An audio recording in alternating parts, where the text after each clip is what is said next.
Dengan tangan gemetar karena marah, Andi Pratama merobek amplop merah muda yang baru saja tiba di meja kerjanya dan membakar potongannya di tempat sampah besi di sudut ruangan. Namun hanya beberapa jam kemudian, headline di layar televisi ruang tamu apartemennya membuat darahnya hampir membeku. Perusahaan Pratama Group resmi mensponsori Estial Pelangi Jakarta, acara terbesar bagi komunitas gay dan lesbian di Indonesia. Andi berdiri membeku di depan layar, jas hitamnya masih rapi setelah rapat pagi, tapi wajahnya pucat seperti kertas. Ini tidak mungkin, gumamnya sendirian, suaranya parau. Sebagai pengembang properti terbesar di Jakarta, ia selalu menjaga citra keluarga Muslim konservatif yang diwarisi dari ayahnya, seorang pensiunan pejabat Departemen Agama. Pink baginya bukan sekadar warna, itu adalah simbol yang ia benci sejak SMA. Dulu, teman-temannya mengejeknya karena kaos pink yang dipakainya oleh ibunya tanpa sengaja, memanggilnya Andi si banci. Sejak itu, setiap amplop pink, setiap bendera pelangi, setiap berita tentang mereka membuat perutnya mual. Ia menikah dengan Sinta 15 tahun lalu bukan karena cinta, tapi karena tekanan orang tua dan citra bisnis. Mereka punya 2 anak, rumah di Pondok Indah, tapi kamar tidur mereka sudah lama terpisah. Pagi itu dimulai biasa saja. Andi tiba di kantor di Sudirman pukul 7, membuka email sponsorship yang ditandatangani asistennya, Rina. Ia hanya melirik sekilas di Yayasan Pelangi Harapan, program dukungan pemuda, dan mengira itu yayasan anak yatim yang sedang tren karena namanya mirip. Tanda tangan digitalnya sudah terlanjur. Sekarang, nama perusahaannya terpampang besar sebagai sponsor utama Estial Pelangi yang akan digelar 2 minggu lagi di Taman Suropati. Yang lebih parah, pemimpin acara itu adalah Rea Aditya, pria yang sama yang dulu Andi kenal di kampus UI sebagai sahabat terdekat, sahabat yang pernah membuat hatinya berdegup kencang di malam-malam rahasia di kosan Depok, sebelum Andi memilih kabur dan menikahi Sinta untuk menjadi normal. Andi langsung menelepon Rina. "Batalkan." "Sekarang juga," teriaknya. Rina terdiam di ujung telepon. "Pak, kontrak sudah ditandatangani 2 bulan lalu. Dana 2 miliar sudah cair. Kalau dibatalkan kita kena penalti dan citra perusahaan jelek di media sosial." Andi menutup telepon dengan kasar. Ia berjalan mondar-mandir di ruang kerjanya yang luas, jendela kaca menampilkan pemandangan gedung-gedung pencakar langit Jakarta yang sibuk. Di luar, hujan deras mulai turun, seperti air mata yang ia tahan bertahun-tahun. Malam itu, di rumah, Sinta melihat suaminya gelisah. "Ada apa, Mas?" tanyanya pelan sambil menyajikan nasi goreng. Andi hanya menggeleng. Ia tidak bisa cerita. Bagaimana ia bisa bilang bahwa ia baru saja tak sengaja mendanai acara yang selama ini ia sebut penyakit masyarakat. Keesokan harinya, berita sudah menyebar di grup WhatsApp keluarga besar. Ayahnya menelepon dari Bogor, suaranya dingin. "Andi, apa-apaan ini? Kamu mau hancurkan nama keluarga Estial Gai. Kamu lupa kita keturunan ulama." Andi berbohong bilang itu kesalahan Sta. Tapi dalam hati ia tahu ini bukan kesalahan biasa. Ini seperti bom waktu yang meledak di dalam dirinya sendiri. Ia ingat Rea dulu, senyumnya yang hangat, tangannya yang pernah memegang bahu Andi saat mereka belajar bersama, bisikan "Kamu tidak sendiri," di bawah pohon mangga kampus. Andi dulu kabur, bilang Li ini salah, aku bukan seperti itu. Sekarang, tanpa sengaja, ia justru memberi Rea panggung terbesar dalam hidupnya. Sepanjang minggu itu, Andi mencoba segala cara. Ia kirim email ke panitia, tawarkan ganti rugi, tapi jawabannya tegas, kontrak mengikat. Di kantor, karyawan mulai berbisik-bisik. Beberapa rekan bisnis menelepon, mempertanyakan komitmen moral perusahaan. Andi merasa dunia sempit. Ia duduk di mobil mewahnya di parkiran basemen, kepala bertumpu di setir, napasnya pendek. Untuk pertama kali dalam puluhan tahun, ia bertanya pada dirinya sendiri, mengapa Pink membuatnya begitu marah. Mengapa nama Rea saja sudah membuat dadanya sesak? Hujan di luar mobil semakin deras, seperti air mata yang akhirnya ia biarkan jatuh diam-diam. Andi tidak bisa tidur malam itu. Ia membuka laptop di ruang kerja rumah, mencari nama Rea Aditya di Google. Foto pertama yang muncul adalah Rea di panggung kecil tahun lalu, memegang mikron, tersenyum lebar di depan spanduk Pride is Pride. Rea sekarang berusia 33 tahun, masih tampan seperti dulu, rambutnya lebih pendek, mata sipitnya masih sama tajam. Berita menyebutnya sebagai aktivis muda yang mendirikan Yayasan Pelangi Harapan untuk mendukung pemuda yang diusir keluarga atau mengalami depresi. Andi menutup laptop dengan keras. Kenapa harus dia, gumamnya? Lasbat datang tanpa diundang. Tahun 2008 Kampus UI Depok. Andi dan Rea satu angkatan Akultas Ekonomi. Mereka jadi sahabat karena sama-sama dari keluarga sederhana yang berjuang di Jakarta. Malam-malam mereka belajar di kos Rea, minum kopi hitam, bicara mimpi. Suatu malam hujan deras seperti sekarang, listrik padam, mereka duduk berdekatan di lantai. Rea memegang tangan Andi pelan. Aku suka kamu, Di. Lebih dari sahabat. Andi membeku, tapi tidak menarik tangan. Malam itu, untuk pertama dan terakhir kali, mereka berpelukan lama, bibir mereka hampir bersentuh, tapi Andi mundur. Ini dosa, Re. Aku tidak bisa. Keesokan harinya, Andi menghindar. 2 bulan kemudian, ia bertunangan dengan Sinta yang dijodohkan orang tua. Rea hanya mengirim pesan singkat, semoga kamu bahagia. Aku akan selalu ingat kamu. Sejak itu, Andi blokir semua kontak, pindah ke Jakarta, bangun karir, menikah, punya anak. Ia yakin sudah sembuh. Kini, di usia 38 tahun, Andi melihat Rea lagi dan merasa seperti remaja dulu. Ia marah pada dirinya sendiri. Pagi harinya, ia datang ke kantor lebih awal, memanggil Rina. Siapa yang usul sponsorship ini? Rina menjelaskan bahwa tim CER melihat proposal dari yayasan itu sebagai program kesehatan masyarakat karena ada bagian edukasi. Pak Andi waktu itu lagi di Singapura, saya yang handle. Saya pikir bagus untuk image perusahaan yang peduli sosial. Andi menghela napas panjang. Ia tidak bisa salahkan Rina, ia sendiri yang terlalu sibuk dan tidak baca detail. Siang itu, Andi memutuskan menemui pengacara perusahaan untuk cari celah kontrak. Pengacara bilang hampir mustahil batal tanpa ganti rugi besar. Pak, ini bisa jadi pelajaran. Mungkin saatnya perusahaan lebih terbuka. Andi memandangnya tajam. Terbuka. Di Indonesia. Kamu gila. Pulang sore, ia mampir ke masjid dekat kantor, salat maghrib, berdoa agar godaan ini hilang. Tapi saat keluar masjid, ponselnya bergetar. Pesan dari nomor tak dikenal, terima kasih sponsornya, Bang Andi. Akhirnya kita bertemu lagi di panggung yang sama. Rea.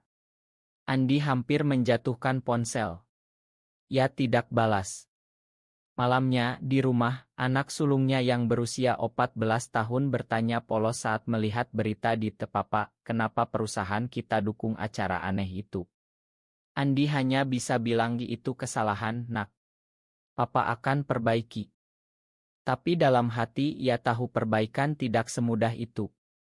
Besok pagi ia harus hadir di rapat dengan panitia Estial karena sebagai sponsor utama, ia diundang. Andi memandang cermin di kamar mandi, wajahnya lelah. Kenapa hidupku jadi begini, bisiknya. Hujan masih turun di luar jendela, seolah Jakarta ikut menangis untuk rahasianya yang mulai retak. Rapat dengan panitia berlangsung di sebuah kai kecil di Kemang. Andi datang dengan jas terbaik, berusaha tampak tenang. Saat pintu kai terbuka, Rea berdiri di sana, mengenakan kemeja putih sederhana, senyumnya sama seperti dulu. Bang Andi, sapa Rea pelan, suaranya hangat. Andi mengangguk kaku, tangannya dingin saat berjabat. Mereka duduk berhadapan, panitia lain bicara soal timeline acara, logo sponsor, tapi Andi hanya mendengar separuh. Matanya terus mencuri pandang ke Rea. Pria itu sudah dewasa, ada bekas luka kecil di alisnya yang dulu tidak ada, tapi matanya masih penuh cahaya yang dulu membuat Andi takut. Setelah rapat, Rea menahan Andi di parkiran. Kamu tidak harus datang kalau tidak mau. Tapi terima kasih. Dana ini akan bantu banyak anak muda yang diusir keluarga mereka. Andi menjawab dingin, ini bisnis, bukan dukungan pribadi. Rea tersenyum tipis. Aku tahu. Dulu kamu juga bilang begitu. Kata-kata itu seperti tamparan. Andi masuk mobil, tangannya mengepal di setir. Di perjalanan pulang, ia ingat malam terakhir mereka dulu. Rea menangis di kos, bilang kalau kamu pilih pergi, aku akan jalani hidupku sendiri. Andi pergi tanpa kata. Malam itu, di rumah, Sinta akhirnya bicara. Mas, aku tahu ada yang aneh. Berita itu dan kamu jadi pendiam. Apa kamu kenal orang di Estial itu? Andi membeku. Sinta melanjutkan pelan, aku bukan buta, Mas. Sudah 15 tahun kita menikah, tapi kamu tidak pernah benar-benar di sini. Anak-anak juga mulai tanya. Andi tidak bisa jawab. Ia keluar rumah, jalan kaki di kompleks perumahan yang sepi, angin malam menusuk. Untuk pertama kali, ia merasa lelah menyembunyikan diri. Keesokan harinya, ayahnya datang ke Jakarta tanpa pemberitahuan. Kamu harus keluar dari sponsorship ini, Andi. Kalau tidak, aku tidak akan panggil kamu anak lagi. Andi duduk di ruang tamu, kepala tertunduk. Ia ingat bagaimana ayahnya dulu mengajarinya bahwa laki-laki sejati tidak boleh lemah. Tapi sekarang lemah terasa seperti satu-satunya jalan. Bisnis mulai goyah, 2 klien besar batal kontrak setelah berita menyebar di media konservatif. Andi harus potong anggaran, pecat beberapa karyawan. Malam itu, ia duduk di balkon, memandang lampu-lampu kota yang berkelap-kelip. Apa aku sudah salah selama ini, gumamnya pada angin. Rea mengirim Otto lagi malam itu, anak-anak yatim piatu dari yayasan yang sedang latihan tari untuk Estial, senyum mereka polos. Mereka tidak minta dilahirkan begini, Bang. Mereka hanya minta diterima. Andi tidak balas, tapi ia simpan Otto itu. Tekanan semakin berat. Teman-teman lama menelepon, sebagian mendukung, sebagian menghina. Andi merasa seperti berada di tengah badai yang ia ciptakan sendiri. Andi akhirnya datang ke lokasi persiapan Estial di Taman Suropati 2 hari sebelum acara. Ia bilang pada diri sendiri itu hanya untuk cek dana. Tapi saat melihat Rea mengarahkan olunter, hati Andi berdegup kencang. Rea melihatnya dari kejauhan, melambai. Mereka berjalan bersama di antara tenda-tenda yang sedang dipasang. Kamu berubah, Re, kata Andi pelan. Rea tertawa kecil. Kamu juga. Dulu kamu lari, sekarang kamu di sini. Percakapan mereka mengalir pelan, seperti sungai yang lama kering. Rea cerita bagaimana setelah Andi pergi, ia sempat depresi berat, hampir bunuh diri, tapi kemudian bangkit dengan mendirikan yayasan. Aku takut juga dulu, Di. Tapi takut tidak bisa selamanya disembunyikan. Andi mendengar cerita anak-anak yang dibantu yayasan, seorang remaja dari Surabaya diusir karena ketahuan suka laki-laki, sekarang jadi relawan, seorang transpuan yang dapat beasiswa kuliah berkat dana sponsorship. Andi diam saja, tapi dalam hati ia mulai goyah. Saat matahari terbenam, mereka duduk di bangku taman. Rea memandang Andi lama. Kamu tidak harus jadi pahlawan. Tapi setidaknya jangan benci dirimu sendiri. Andi merasa air mata hampir jatuh, tapi ia tahan. Malam itu ia pulang dengan hati yang lebih berat. Di rumah, Sinta menunggu dengan surat cerai di tangan. Aku sudah tahu sejak lama, Mas. Aku cinta kamu, tapi aku tidak mau hidup bohong lagi. Anak-anak butuh ayah yang jujur. Andi tidak marah. Ia peluk Sinta lama, bisik makan aku. Perceraian itu akan damai demi anak-anak. Berita perceraian belum bocor, tapi Andi tahu ini awal dari segalanya. Keesokan paginya, rekan bisnis utama Andi datang ke kantor, ancam tarik investasi kalau sponsorship tidak dibatalkan. Andi menolak. Ini sudah jadi bagian dari perusahaan sekarang. Rekan itu pergi sambil menggeleng. Andi duduk sendirian di ruangan, memandang foto anak-anaknya di meja. Pengorbanan mulai terasa nyata. Tapi untuk pertama kali ia merasa hidup. Estial Pelangi Jakarta akhirnya tiba. Andi datang malam hari, memakai hoodie hitam agar tidak dikenali. Ia berdiri di belakang panggung, melihat ribuan orang berkumpul, bendera pelangi berkibar di angin malam. Rea naik panggung, bicara dengan suara mantap tentang penerimaan dan harapan. Andi merasa dadanya hangat. Saat Rea menyebut sponsor yang tanpa sengaja memberi kami suara, Andi tersenyum kecil di kegelapan. Setelah acara, Rea menemukannya. Mereka berjalan di pinggir taman jauh dari keramaian. "Kenapa kamu datang?" ditanya Rea. Andi berhenti memandang mata Rea. "Karena aku lelah lari. Aku takut selama ini karena aku takut jadi seperti kamu. Tapi sekarang aku lihat kamu bahagia. Aku ingin belajar." Mereka pelukan lama bukan sebagai kekasih lama, tapi sebagai dua manusia yang akhirnya saling memakan. Andi cerita tentang perceraiannya, tentang tekanan keluarga. Rea dengar tanpa menghakimi. "Langkah pertama sudah kamu ambil malam ini." Keesokan harinya, berita perceraian Andi bocor. Ayahnya marah besar, tapi Andi datang ke Bogor, duduk di depan ayahnya. "Ayah, aku tetap anakmu. Tapi aku tidak bisa bohong lagi." Ayahnya diam lama, akhirnya bilang pulanglah kalau sudah siap. Bisnis Andi sempat turun 30%, tapi donasi baru dari kalangan muda mulai masuk. Andi mulai terlibat aktif di yayasan, diam-diam dulu, lalu terbuka. Ia belajar banyak dari anak-anak yang dibantu, cerita tentang bullying, tentang doa malam yang sama seperti yang ia lakukan dulu. Di dalam dirinya, sesuatu berubah. Pink tidak lagi membuatnya mual.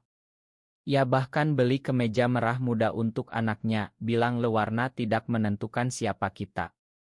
6 bulan kemudian, Andi berdiri di panggung kecil yayasan, menerima penghargaan sebagai sahabat pemuda. Rea di sampingnya, tersenyum bangga.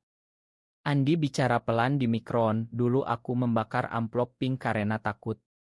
Sekarang aku tahu, yang aku bakar adalah bagian dari diriku sendiri. Terima kasih karena memberi saya kesempatan kedua." Tepuk tangan membahana. Setelah acara, Andi dan Rea duduk di kai yang sama seperti dulu. Mereka tidak kembali ke masa lalu sebagai pasangan, tapi sebagai sahabat sejati yang saling mendukung. Andi mulai hidup lebih terbuka, meski tetap hati-hati di masyarakat Indonesia yang belum siap. Ia tetap ayah yang baik, tetap pengusaha, tapi sekarang dengan hati yang lebih ringan. Keluarganya perlahan menerima, meski tidak semua. Andi memandang langit Jakarta yang cerah. Perjalanan panjang dari kebencian ke penerimaan ternyata dimulai dari satu amplop pink yang tak sengaja. Benarkah bahwa kebencian seseorang terhadap sesuatu sering kali mencerminkan ketakutan terdalam terhadap dirinya sendiri? Benar atau salah?